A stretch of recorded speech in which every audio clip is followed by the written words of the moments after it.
So I'm continuing along on this thing. I'm pretty well convinced that this heavy buildup of stuff on here is creosote from back when this thing was used on a wood-burning stove. Which, I don't know, that probably puts it back in the 40s or so. Because my parents were both born in the 40s and they were using, their households were using gas even at that point. So this is pretty old. That stuff is not coming off easily. But it is coming off.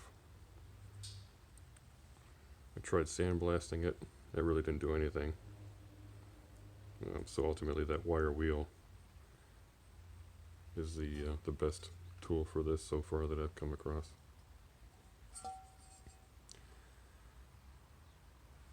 I've been using this die grinder with a super aggressive like Scotch-Brite pad. Well, I guess this isn't super aggressive. They make a coarser version. This is a medium one.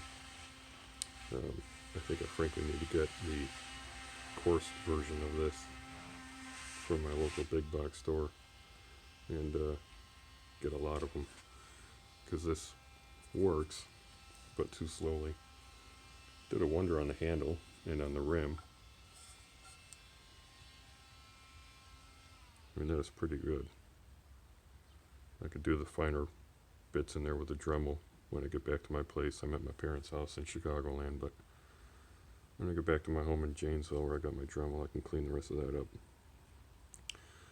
But I think the die grinder would be the best bet for cleaning up the rough cast pitting that's prevalent on the walls of the skillet. The bottom is smooth.